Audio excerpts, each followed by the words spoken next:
Hello! Today we would like to present our final project from the subject Management and Administration of IT Infrastructures and Services, which was done by a team consisting of Filip Gacek, Szymon Majewski and myself, Olaf Zyciepko. It is a very simple web application imitating an online shop, based on microservices, the architecture of which we are just now seeing. We choose Google Cloud Platform as the public cloud provider. In the Kubernetes cluster, there are 4 services: front-end, implemented with the help of the React framework; backend services, login, products and buy, implemented in Python using the Flask framework. Each of these 3 microservices communicates with a Google Cloud database, specifically MySQL, via private IP. The login microservice is responsible for verifying that the user who tries to log in into the shop has entered the data, password and login, which are in the database. The products microservice is responsible for providing information from the database about the products that are displayed to the user. Buy is responsible for purchasing the selected item, updating the number of items in the database, and checking whether the user has used the appropriate PIN, which is also assigned to him/her. In addition, we use tools such as Prometheus and Grafana for monitoring. Before showing how to deploy our application, we would like to present how it works.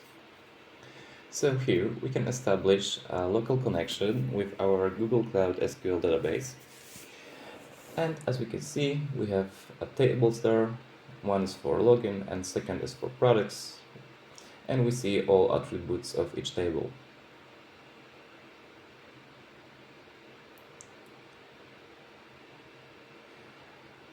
That's our main screen, and here user need to log in.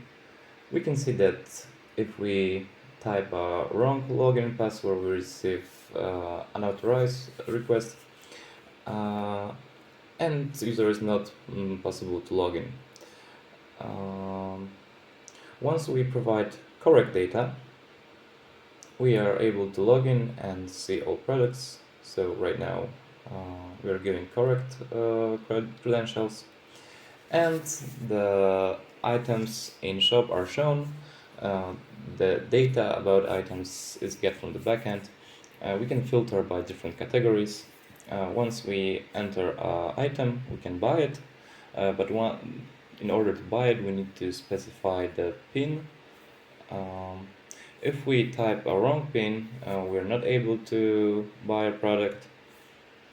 If we type a correct PIN, in that case it's just 0, we receive the communicate that item was bought successfully. And right now we can check in the database that amount of product that we bought was decreased by 1, so the transactions went well. Let's assume that the developers have made changes to the source code.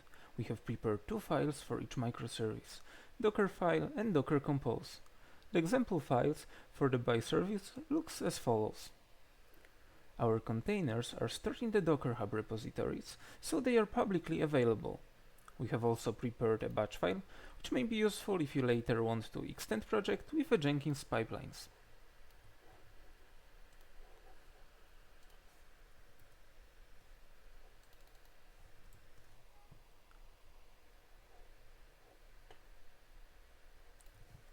With the visible command, we start the container build process.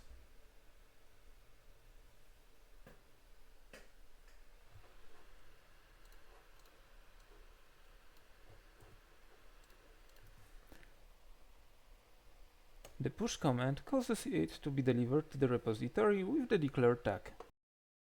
We start by creating a new project. The next step is to add project members. The project needs to make the following APIs enabled. Then we go to the IAM and admin tab, then service account, and we need to generate a key which we save in the visible folder. It is necessary to set the following variables such as the region where we want our database to be created, the type of machine, the relative path to the key file, the name of the project, the IP addresses of the team members to allow them to connect to the database locally, and the names of the accounts we want to give permissions to manage the database. The source code is in the repository, so in order not to make it too long, we won't go into it. But remember that for the purpose of the project, the name and password following access to the database is simply root. The name of the created database instance is simply project database. The next step is to run the following commands in the GCP SQL database folder: terraform init, terraform plan, terraform apply, which will automatically create our database. As output, we get the public IP address of the created database and the name of the instance. The database is also of course visible in the SQL panel in Google Console. The only thing that needs to be done manually is to activate the possibility of connecting to the database via private IP to ensure isolation. We have chosen a default network and the Terraform unfortunately doesn't allow to refer to it in the script. Then using for example the SQL Tools Settings extension for Visual Studio Code, we can establish a connection to the database.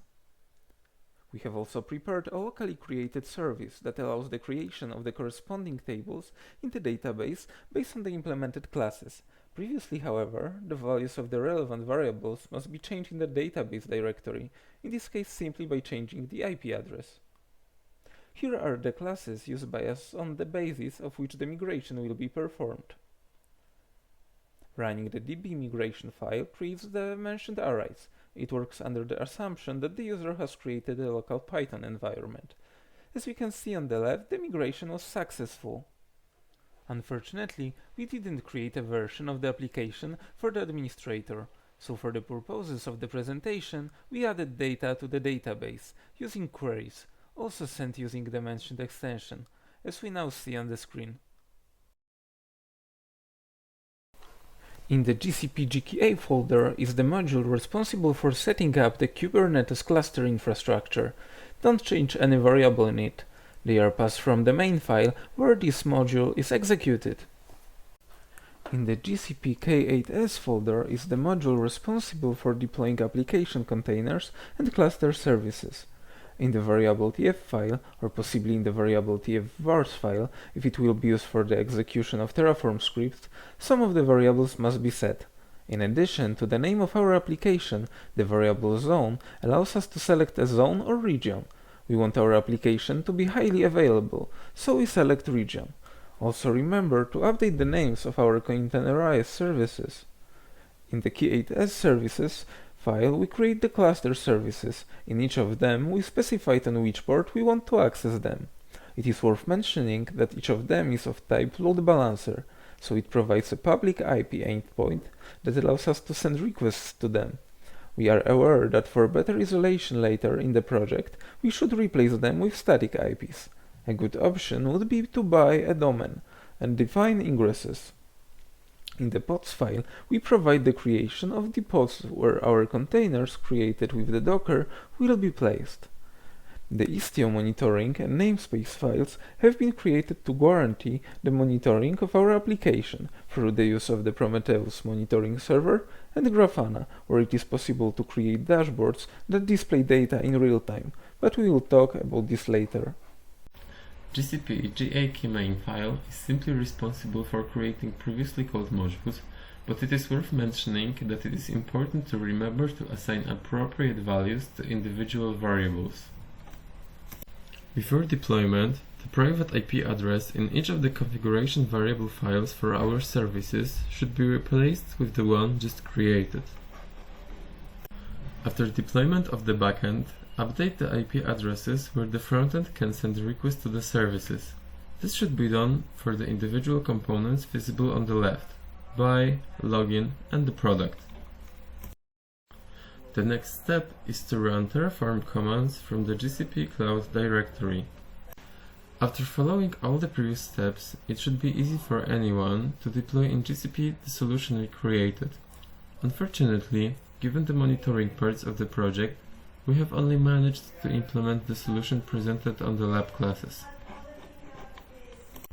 Based on the ISTO service mesh to provide observability, traffic management, security, and policy, Prometheus and Grafana was used as mentioned before.